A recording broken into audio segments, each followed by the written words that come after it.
these puppies are very young, we're exposing them to things that they've never seen before. And it's very, very important, especially for these dogs, that they get used to wheelchairs and crutches, canes, walkers, things like that. Well, it's my job to find appropriate puppies for the program, so I screen litters of puppies when I get calls from breeders. We keep the puppies here for 6 to 8 weeks doing things like this, doing all the initial exposure and starting their training, and then they're placed in foster homes at about 4 months old for approximately a year. And the foster families come once a week and meet with us, and we travel out to the prisons once a week and meet with the inmate handlers also. Inmate trainers became a big part of the NEADS team in 1998. The commissioner felt very strongly that inmates should give back to the societies that they violated in a safe way. And by raising puppies in a prison setting, it was a safe way that these men could give back. And so we started that in 1998.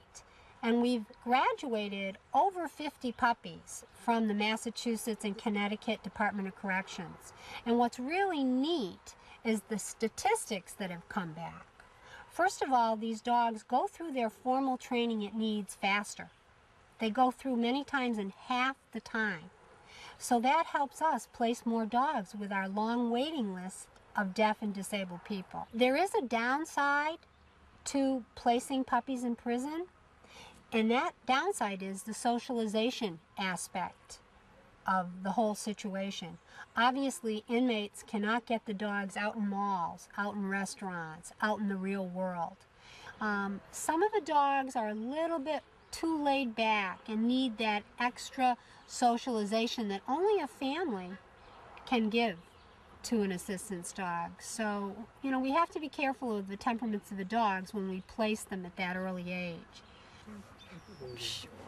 She's a sweetie. She's a good girl.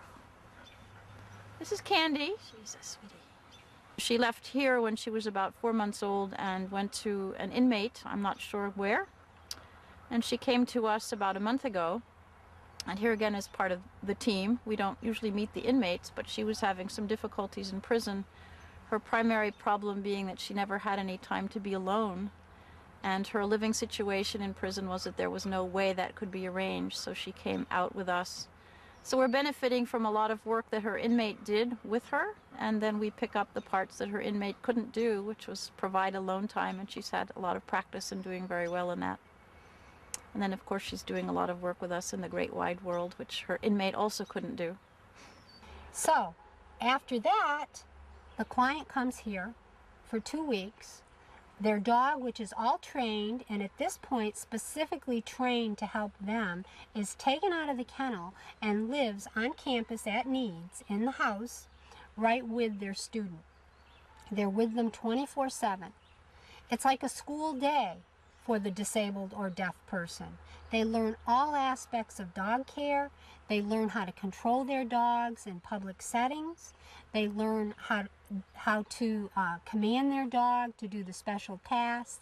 And it's called the bonding period. Very, very important period, where they learn to love each other, to respect each other, and to work together. Do a review of what we did yesterday, more retrieving, a quickie on the lights out, fetching the lights out, and the nudge, and then we're going to go to the mall.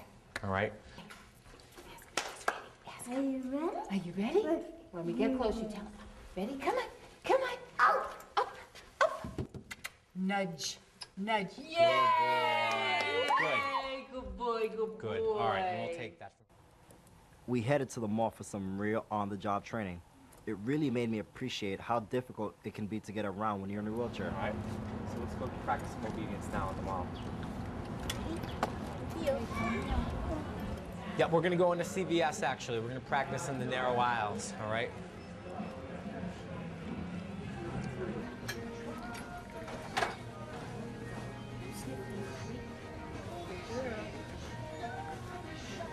Good. How you doing, okay?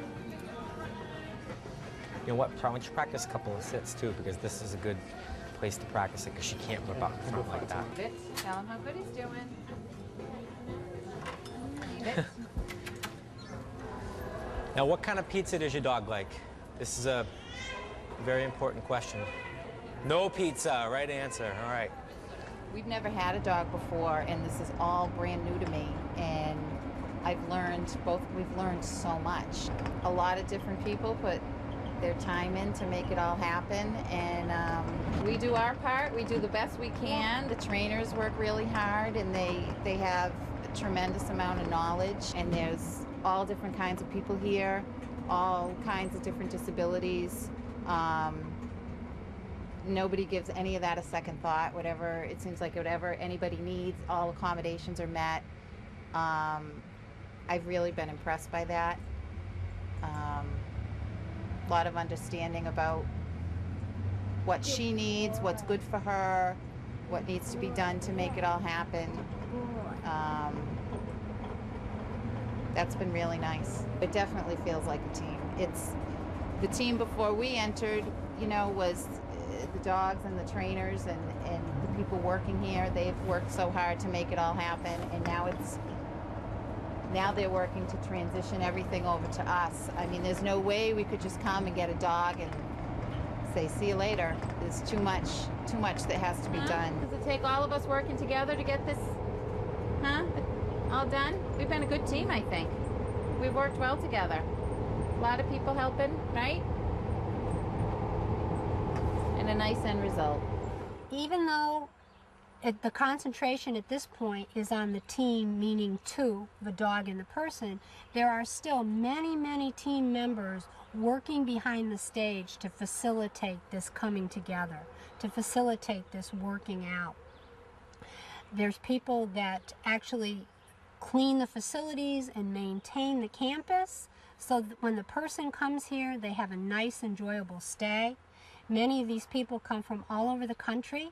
Sometimes it's their first time away from home. It's a new setting. So we have people that come in and make sure things run smoothly in that arena. There's also people working diligently behind the scenes to raise the funds for this particular team. We have people doing fundraisers, writing grants. Many of them are volunteers working on this in a volunteer capacity to make sure that the money is raised so that this person and dog don't have any worries, that they're totally sponsored and they can ride off into the sunset together after they complete their 2 weeks of training. What makes these teams work so cohesively together is that everyone knows what the outcome should be. Everyone is working towards getting a dog and person together and making sure that this dog provides the independence that this disabled or deaf person needs. And I think everyone has that in sight. They have the end in sight, and everyone just works towards that end. So, where it's a challenge, yes, because, I mean, we're dealing many times, well, with many, many people. And many, walks of life. So that's a challenge. But I think everyone has the end in sight. And so that's what makes it work.